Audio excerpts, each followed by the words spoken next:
Okay, that's filming. Yeah. We get it If you straight. keep moving it, it's going to jump That's out. straight, right? That is straight. Yeah. Okay, it is what it is. It is what it is. But so, Michael, coming from the UK, when we think of notorious cities and neighborhoods in the US, we don't automatically think of Davenport, Iowa. But from what I could gather, I'm reading about your journey when you were coming up. I believe it was quite a rough area with quite a lot of street life. But you got to understand one thing, being no matter where you're at on this earth, it don't have to be Los Angeles or the UK for it to be tough. It can be tough in a small community. I mean, it depends on the people that you're dealing with. You know what I'm saying? It's not the size of nothing. It's just the people that you have there. But you know what I mean? I come from a very small community in the United States, but like I say, it's pretty rough guys. And look at myself. I'm from a little small town in Iowa. Whoever thought I would be able to do the things I've done? Well, I remember you saying when you were first coming up, not long out of the amateurs, and you said that a lot of the kids you grew up with were dead or in jail. Even back then, I'm talking about like 1984, 85. I do remember that. There's been a lot of violence in my community as well. It ain't been on the level of Los Angeles, New York City, but I mean, there's violence everywhere. Sure. Well, moving on to boxing and the amateur side of it, I believe when you were looking at targeting the 1984 Olympics, I believe you were campaigning at light middleweight and were comfortable at light middleweight, but they suggested you go up. Yeah, well, I was, and I was actually moved up to 165 to have a stronger contingency at 165, but I wanted to box at 156, but unfortunately, you know, I went to 165, and I boxed all the way to Olympic trials, finals, and lost to Virgil Hill to represent the United States at the 84 Olympics here in Los Angeles at the middleweight division. But, I mean, that probably was the greatest thing that ever happened to me by probably losing to Virgil at the Olympic trials, because that motivated me to want to be world champion now, because I wanted to win an Olympic gold medal, and I think I was potentially going to be done with boxing. But after losing, you know, speaking to the Gooses and my advisor, Mr. Robert Sirkine, let him and Dan Goosen both rest in peace. They're like, hey, you might as well give it a shot for 3 years. What's 3 years? You know, you can be champion. So through the grace of God, you know, we was able to reach that pinnacle, and I'm very thankful for Dan Goosen and Robert Sirkine and my mother for encouraging me to be the best I could be.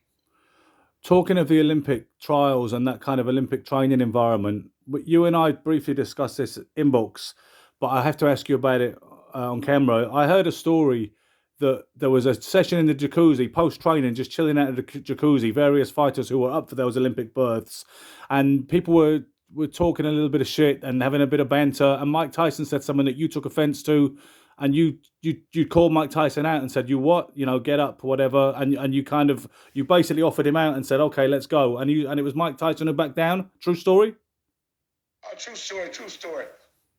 I just spoke to Mike the other day. Yeah? But, yeah, it's a true story. You know, when you're young, you're full of energy, and, you know, I was never a scared guy, you know. The way I was raised and the way I grew up, no matter the size of a man, hey, you know, you're a man, he's a man, and whatever's going to happen is going to happen, but you know, you got to respect guys, no matter who you are. Got to have respect. So you know you had a beautiful style, were incredibly slick, southpaw. You were being marketed and pushed as the next line in that generation that went from Ali to Sugar Ray Leonard to Michael Nunn. You were supposed to be the heir apparent and the banner fighter of the 80s and maybe the 90s as well. And I remember when you fought Kevin Watts, and there was a moment in maybe the 7th round or something when you bounced off the ropes and pivoted and just turned out and left him there and just came out the other side. And there was a commentator, it might have been Gil Clancy, whoever it was, said, nobody teaches you that. Do you agree with that? Was it natural, or do you think it was something that was more? A lot of my ability was natural. I'm not going to take credit for nothing, but yeah, a lot of my ability was natural, and you know, it was just honed with the hard work and dedication to be able to reach the pinnacle I had to reach to become world champion. But a lot of that stuff was just natural. You know what I'm saying? I mean, a lot of times I didn't know what the hell I was doing. I was just out there doing what I could do, and through the grace of God, He blessed me with such a tremendous ability to be able to do a lot of things that I've done. And I'm just thankful, very humble. Were you modelling yourself on another fighter, any heroes in your style? Was it heavily influenced by the guys I mentioned or anybody else? Oh, no doubt about it. Sugar Ray Leonard, the legendary Sugar Ray Robinson, and you know, the greatest Mr. Muhammad Ali was definitely big influences on my life. And you know, I love the way they fought, and you know, you always want to imitate, you know, somebody great. And all three of those gentlemen were some of the greatest prizes ever laced on a pair of boxing gloves. So it was my honor. And the greatest joy was getting the opportunity to meet all of them. Sugar Ray is a dear friend of mine today. And I had the opportunity to meet Mr. Muhammad Ali. When I was a young kid growing up, well, when I moved to California, there was a guy named Smokey Joe. He owned this little restaurant. And Sugar Ray, every time he come from L.A. to the San Fernando Valley to his doctor's office, which was right across from the restaurant, Smokey Joe, he would always come see Smokey Joe, Sugar Ray, and his wife. Yeah. So I know I was in there one day eating. He said, "Hey, champ, when you get done training tomorrow, come by the restaurant, and when Sugar Ray leaves his doctor appointment, he'll come over here and we can sit down and have lunch." And I'm a young kid coming up, right? I said, "The legendary Sugar Ray Robinson." So I go to the gym. I tell my trainer, Joe Goosen, I said, "Well, Joe, when I get done training today, I'm going to meet Sugar Ray Robinson." He's like, "What?" So he was all ecstatic and happy because he know once I went and met Ray Robinson, the next day when I come back to the gym, how I was going to elevate everything with my training, and he wanted to work hard and be focused after talking to the legendary Sugar Ray Robinson. Just lit a fire up under me, right? Because he had told me, he said, "Wow." He said, "I've been watching out for you, man." They said, "You're going to be the future middleweight champion." I said, "Well, you honed them belts once upon a time." And I said, "I am not going to be satisfied until I'm the middleweight champion of the world." And he wished me all the best. And that just really lit a fire up under me to, get an opportunity to talk to the legendary Mr. Ray Robinson. So, and have lunch with him. And it was one of the greatest moments of my life. I bet. Had a great time, and he really inspired me. Your first world title victory came against Frank Tate, who you had boxed a couple of times in the amateurs. I believe you won and lost against Frank Tate in the amateurs. Yeah, we fought 3 times. He won twice, and I won once, and I had to clear the score. And, he won my Olympic gold medal, so I had to win his world IBF middleweight championship for the world. That was such a beautiful performance. When you look at one-sided fights where one guy won out of sight, that is one of my... Because usually people tend to prefer competitive fights. But one of my favourite one-sided fights is that fight. Because... Well, it was very one-sided. I was just so hyped up and so motivated to want to be middleweight champion. And, last time me and Frank had fought, he got a close decision. So I wanted to, even the score. You know what's funny? Because Jesse Reed was in his corner, obviously. And Jesse Reed was in his corner. I don't know how many times you've watched it back. I guess you've watched it back. I don't know if you like to watch your fights back still. But this...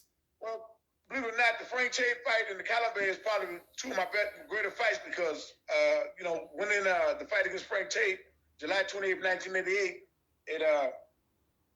it made me I'd be a middleweight champion of the world. So that was always historic.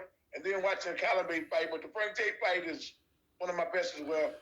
You know what? There's something funny about Jesse Reed's performance in the corner because he has to try and motivate his guy who's getting beaten out of sight and losing every round. You're totally dominating him. And he keeps saying to him, short, quick steps, son. And I've always wondered to this day how he thought those short, quick steps was going to help him against you with what was happening. I guess it was a whole kind of thing. He just had to tell him something and had to make him believe that he was still in the fight. He probably was amazed himself.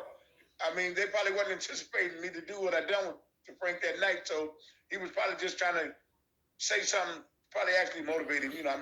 I don't know. They called you a media creation in the build-up to the fight. And it looks like when you're celebrating and you're on the shoulders of Goosen or whoever, you're pointing at the other corner. And it looks like you're saying media creation, huh? Or something similar? Well, they said a lot of negative things about me. They said they thought I was going to run and do all this stuff. But, hey, it was a historic night for me because I wanted to win that fight, not just for me, but, my mother, the Goosens, the boxing world. Plus, I wanted to shed a whole bunch of miles, and I think I done it that night.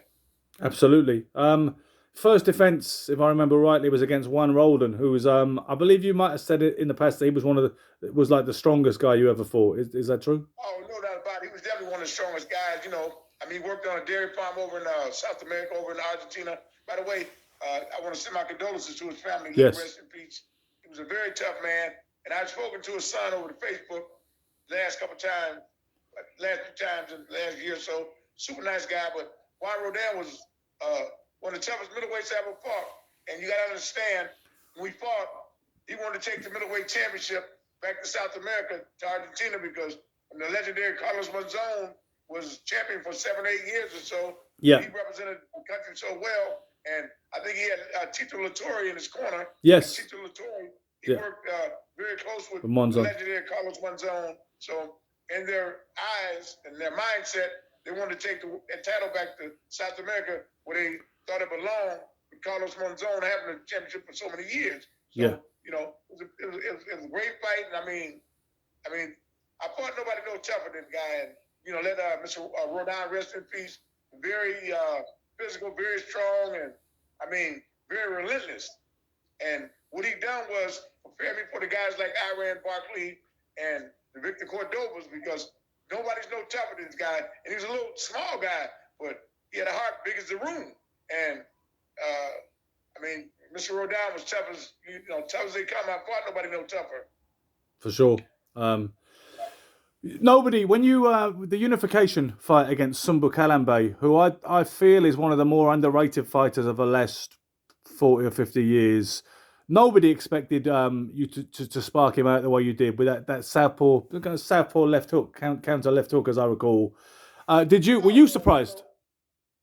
Well, I'm very surprised. You know, understand one thing, not to take nothing from Samuel Kalambe, because he was one of the best middleweights at the time, and that's why we was fighting for the unification of the middleweight title. So we had nothing but respect and admiration for the kid because he could fight, and he never lost to American middleweight. So I guess he figured he beat Michael McCullum and Iran Barkley. He figured he's going to walk through me. And going into the fight, we figured, we always in tip-top condition. We just figured probably be a boxing, a 12-round shootout, because the kid was a tough guy, and we never just go out looking for no knockout. We let it happen naturally.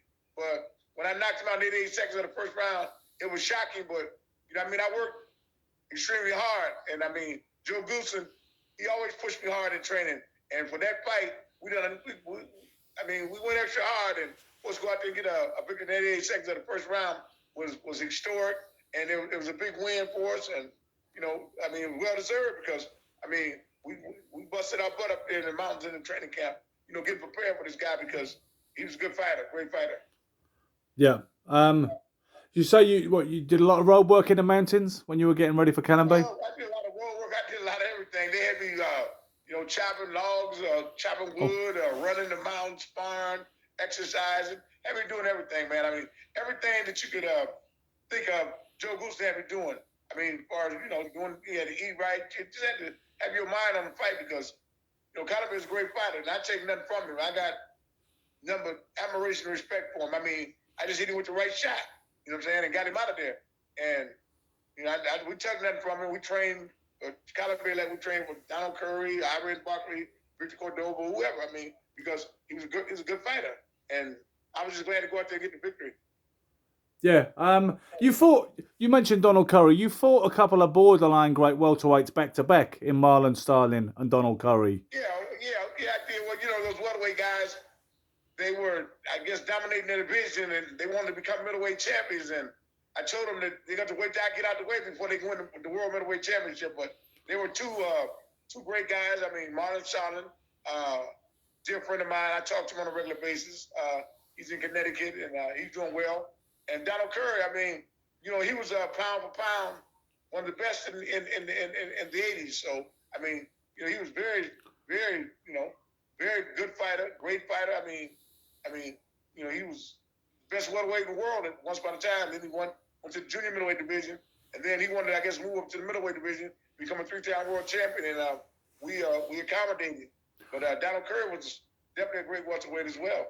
I think of you and Donald Curry as a kin in some ways, because the way I feel you were both supposed to be, I'm not saying you're not legends of the sport, but you know what I mean? You were both supposed to be the banner card carrying fighter of the generation. You were both supposed to be the era defining fighters. You were both touted to be that damn good, right? And for both of you, it didn't quite have that trajectory on the last leg, because you both suffered upset defeats at a time, at a pivotal time in a career. In his case, that's why they call it boxing, Ben. You know what I'm saying? Fights are won inside the ring, so that's why they call it boxing. In your case, it came to James Toney in 1991, your first professional defeat.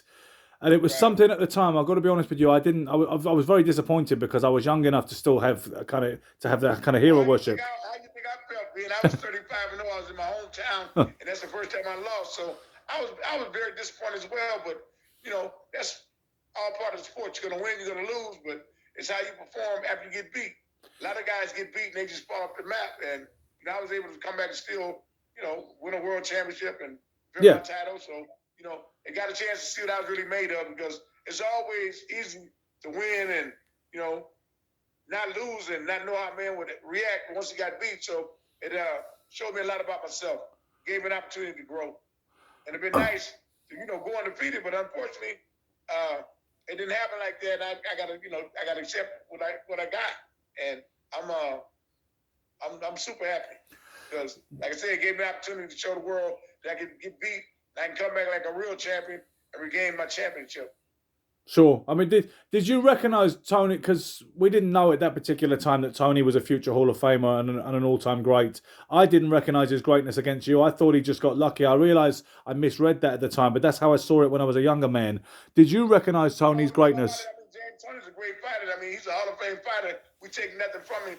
Matter of fact, I just spoke to James Tony last week, a dear friend of ours, a guy named John Arthur. He helped train me and James Tony, and he passed away. So we was kind of connecting to, give each other condolences on the loss of Mr. John Arthur. So let him rest in peace as well, because, I mean, he loved me and James, and he's a Superman and a super guy and well-liked and well-renowned. And, so me and James, we spoke last week. Matter of fact, we're supposed to get together and have lunch probably within the next week or so.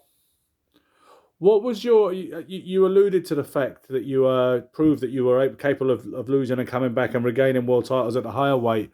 First of all, with the WBA super middleweight title against Victor Cordoba.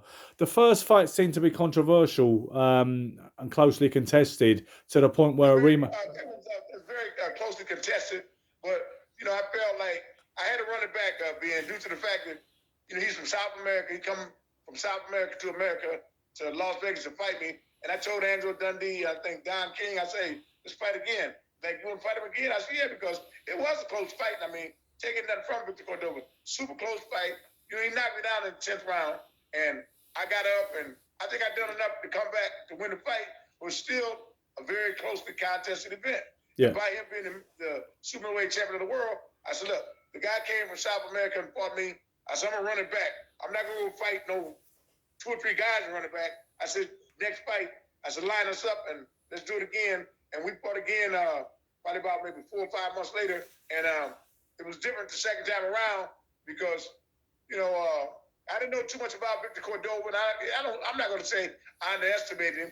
He was a lot tougher than I thought he was. And I knew he was going to be even tougher the second time due to the fact that he thought that had the belief.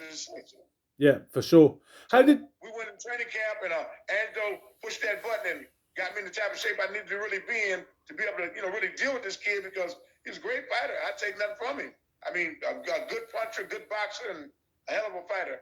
And, coming from Panama, where the legendary Hands of Stone come from, yeah. I mean, he inspires all the young fighters from over there. So when they come to the United States, they want to show that, hey, we're from the country of Panama, and we're going to represent like the Hands of Stone. And he brought out the best of me.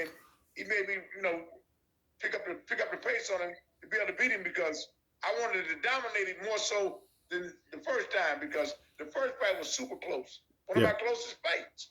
But the second fight, hands down, because there's no shadow of a doubt, man. I wanted to let him know that I'm the best fighter, and I dominated. And, I'm interested in your relationship with Angelo Dundee, because some people, obviously, he trained Ali and Sugar Ray Leonard and a whole bunch of other world champions before his relationship with Ali and afterwards. But some people over the years have, people try to tear down anybody's reputation no matter how great. And over the years, I've seen certain pundits call him a cherry picker and all the rest of it. But what do you think it was that made Angie such a great coach? I think his mindset, and you take a guy that can't fight and you let Angelo train him for a year or something, he'll have him believing that he can be a world champion. I think Angelo is one of the best motivators in the game, and I love Angie now. Let Angie rest in peace as well. He was just always so technical and tactical and very elevated with his thinking, and he was just the best, man. I mean, he's a super motivator and a great man and a great trainer. I mean, look at all the world champions he's worked with. You can never take away from greatness when it's been shown to you. I mean, super good man, super good man. I mean, let him rest in peace. Absolutely. Real intelligent, real smart, and he knew the game of boxing very well. Do you still watch fights a lot these days? Are you still a big fan of the game? Yeah, I believe it or not, I do. I love boxing. I mean, boxing would help make me win, and I always want to, compare the guys to when we fought. It's always going to be like that. So, not like a lot of the fighters today. I like this Terrence Crawford. I like the Monster. I like Arthur Benavidez. I like Spence. The Victor Ortiz. What's his name? Tank Davis. What do you think of Lomachenko? What do you think of Vasyl Lomachenko?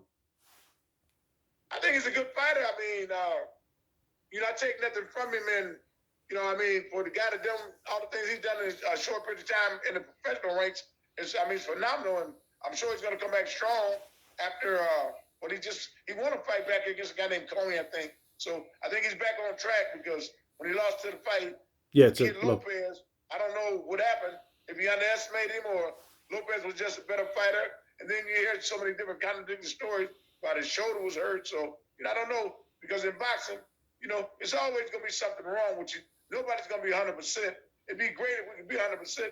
But that's where that mental toughness and the conditioning and the things of that nature come into effect. Because no matter who you are, there's always going to be something wrong. Your toe going to be hurting. Your finger going to be hurting. Your wrist going to be hurting. Yeah. It's always going to be something. So when you're a fighter, it's something you're going to always have to overcome. So that comes with the great training, the conditioning, the mental toughness, and things of that nature. Because what fighter is 100%? No fighter. No matter how great we think we are, there's nobody 100%. So it's always going to be some type of obstacle that you got to overcome. So there's not to be making no excuses because, fights are won inside the ring.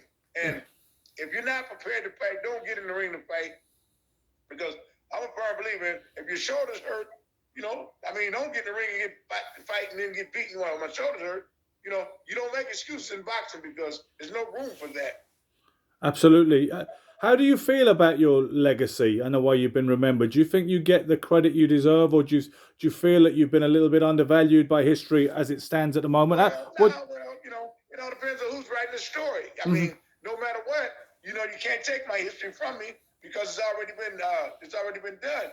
I mean, they never gave me a lot of credit anyway. And then for me to overshadow and do what I've done, I mean, I'm ahead of the curve, man. I come from Iowa. I was never supposed to be nothing. I couldn't do this. I couldn't do that. And then when I proved all the critics wrong, now they got to change their story. I don't have to change my story because I'll forever be remembered as being the middleweight champion of the world and, winning multiple world championships. No matter what they said, we overcome all obstacles and was able to accomplish what we wanted to accomplish. And, it's always about being great. I think I've done enough to become a great fighter in my era. I mean, let them say what they want to say. Don't cost them nothing to talk. I mean, just spell my name right. Well, that's a great attitude. And you seem to me, because you're off the scene for a lot of years, obviously. And obviously people like myself and boxing fans around the world hope that you were okay, wondered how you were and how you were looking, how you were feeling, how you were talking. I was great. You know what I'm saying? I mean, look at me. I mean, hey, I'm blessed, man, to be home. I got my freedom and, I'm rebuilding myself and I'm doing great. I got my health. I got a loving family and, hey, man, I mean, I'm happy, man. I walk with a smile on my face. I walk with a big stick and a smile on my face. In closing, then, Michael, and I can see you seem like a content, happy man who's looking forward to the future and looking forward to each passing day. What do you hope to achieve these days? What do you still hope to achieve in your life that you have yet to do? What's the direction that you'd like to go in? Best man I could possibly be. Be able to take care of myself, take care of my family, and love my grandchildren and be happy ever after. You know what I'm saying? I mean, I lived a storybook life, and it's been fun. It's been great. And I thank God every day for the blessing that He, put upon me. And hey, I'm happy, man. I mean, hey, it could always be worse. You know what I'm saying? So I've been pretty blessed. That's a fantastic attitude, Michael. This has been a massive honor, like I say. One of my favorite fighters in the history of the universe. They may say the film was bad or the camera was broke, but you were the greatest, okay? But no, you know what? Hey, I don't have to be the greatest, man. Just as long as I'm in the category, you know what I'm saying? You're up there. For you to feel that way, that makes me feel good. And it's been a pleasure, man. I know it took us a while to get together, but, you know, through the grace of God, I was able to get it done. And I look forward to talking to you anytime. And thanks for being a first-class gentleman. And thank you very much. And you tell my fans in the UK that I said hello. And in the future, I'm hoping to get back to the UK. We'd love you.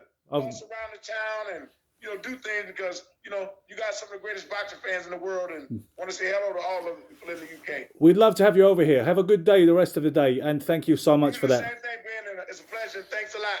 Thank you, champ. Nice one. Thank you. Man. Thanks, bye.